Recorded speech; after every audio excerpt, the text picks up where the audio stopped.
Today, society sits in a very perilous position because we've created a way of life that's based on fossil fuels.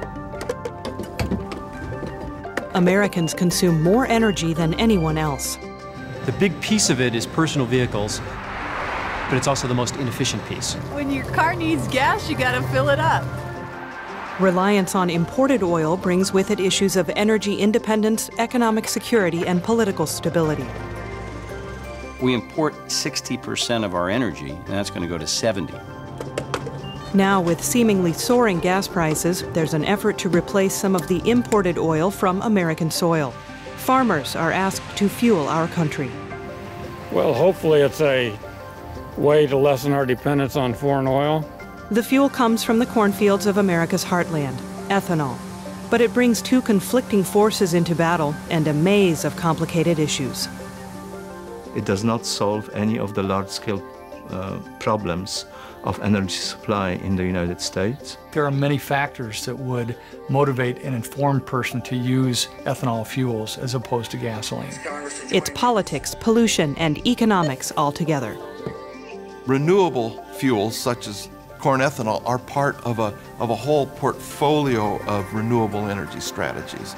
We are faced with, I think, the most difficult time in the history of humanity. The good times that we had are about to end. How will America meet her energy needs? Will short-term answers create long-term problems? Can America's farmers play a larger role in quenching the energy thirst? Will we find our way through the ethanol maze?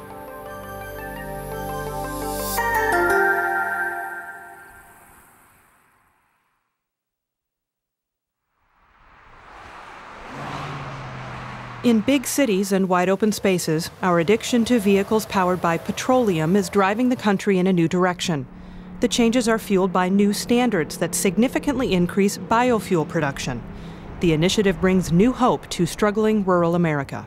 What's going on in ethanol has been the greatest economic development tool for rural Nebraska and rural states in the past 25 years. It's 40 good jobs in the community and new jobs that bring new revenue into the community. Supporters say it will keep dollars here and secure energy supplies. Detractors argue the process of making biofuels will create new problems. Do I worry about the impact on water supplies? Yes, I do. There is a real concern that increased interest in biofuels is going to increase the pressure on food supplies. The push toward biofuels begins with ethanol produced from corn, but it's also started a debate about many issues that affect all of us.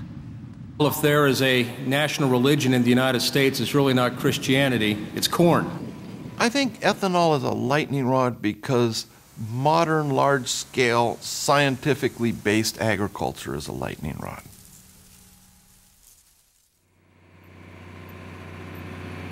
You look forward to spring, to another season.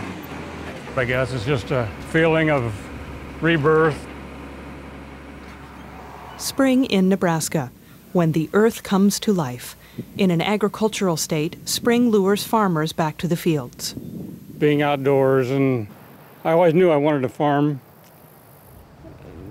Didn't know if I could make it happen or not. But each year, Alan Songster plants the seeds of what he hopes will be a bountiful harvest.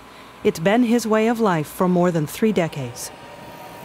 One role is to help feed this nation of ours and other countries. Songster's son Kevin is now a partner in the farm operation. They annually rotate the crops in their fields, but this year they are planting more corn than usual. They are taking a chance that more demand for corn because of increased ethanol production will mean more income. We increased probably 100 or 200 acres. Economics, I guess, was the main reason. Looks like we're going to have a good market for corn. The Songsters aren't alone hoping to capitalize on a good market.